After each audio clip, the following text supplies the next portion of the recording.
Assalamualaikum warahmatullahi wabarakatuh. Welcome back to my video. So ini adalah video yang sekian kalinya yang saya buat untuk memenuhi tugas mata kuliah dari Sistem Informasi Ekonomi Islam.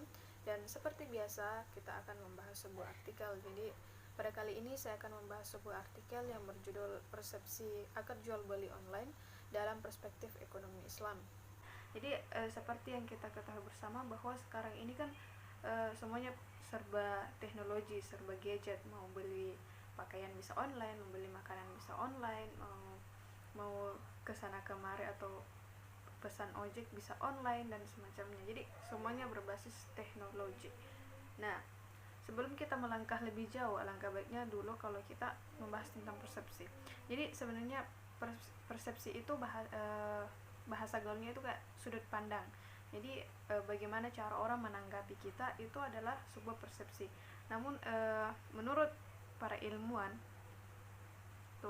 persepsi itu dapat didefinisikan sebagai suatu proses menggabungkan dan mengorganisir data-data indera kita untuk dikembangkan sedemikian rupa sehingga kita dapat menyadari di sekeliling kita termasuk sadar akan diri kita sendiri. Jadi persepsi ini adalah bagaimana cara kita untuk berpikir, bagaimana cara kita untuk menilai, dan semacamnya. Persepsi ini sendiri dipengaruhi oleh dua faktor, yang mana faktor internal dan faktor eksternal.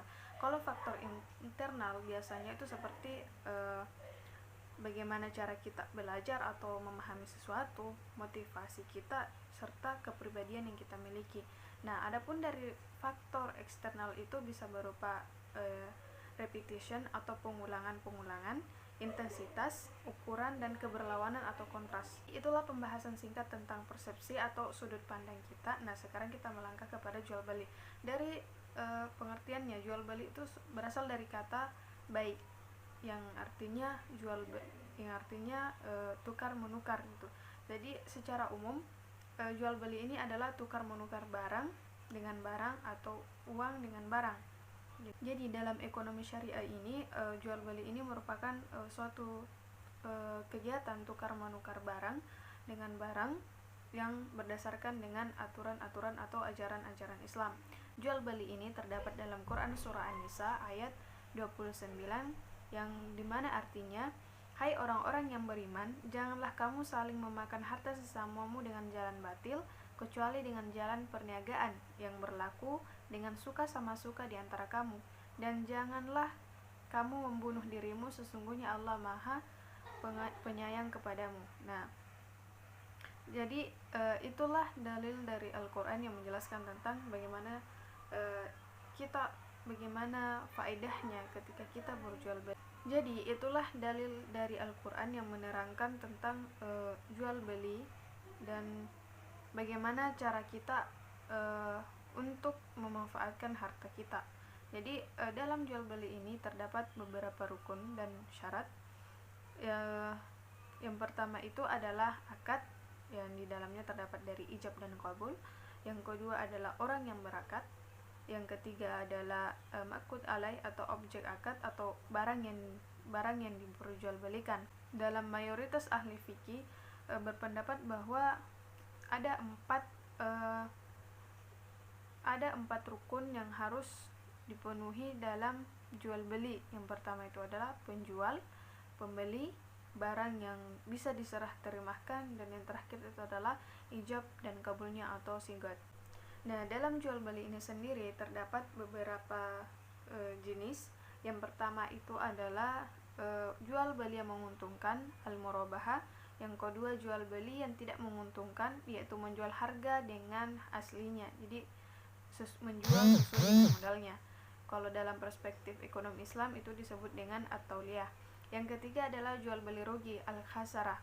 Yang keempat adalah jual beli al-musawah, adalah penjual yang menyembunyikan harga aslinya tetapi kode orang yang berakad atau yang melakukan transaksi ini saling meridhoi. Jadi jual beli ini yang paling banyak berkembang di zaman sekarang ini. Jadi adapun manfaat dan hikmah jual beli itu adalah, pertama, manfaat jual beli antara lain dapat menata struktur kehidupan ekonomi masyarakat yang menghargai hak milik orang lain. Yang kedua, penjual dan pembeli dapat memahami kebutuhan atas dasar kerelaan suka sama suka.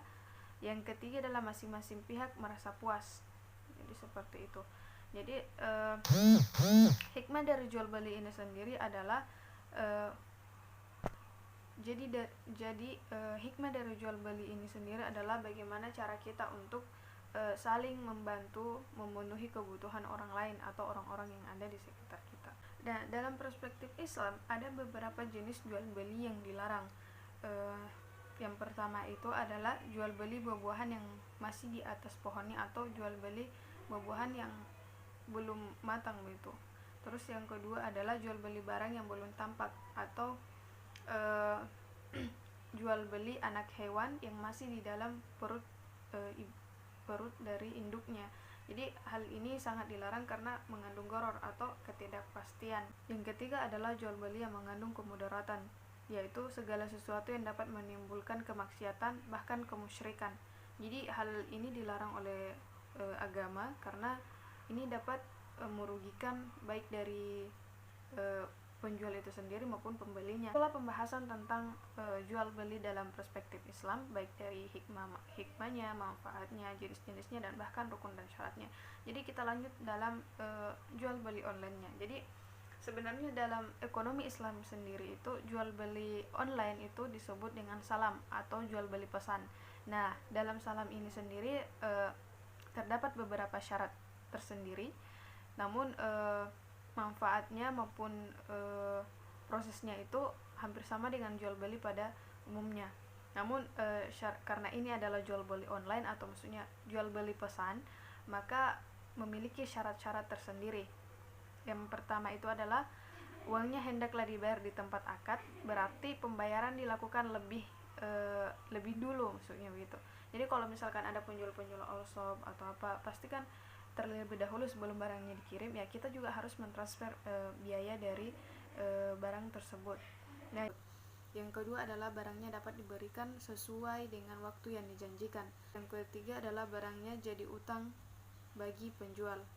Maksudnya jadi utang bagi penjual adalah karena barang tersebut sudah dibayar, otomatis itu adalah sudah jadi milik dari pembeli. Namun karena belum diambil oleh pembeli, maka itu akan menjadi utang bagi si penjual. Nah, itulah penjelasan singkat tentang artikel ini. Sekian dari saya. Wassalamualaikum warahmatullahi wabarakatuh.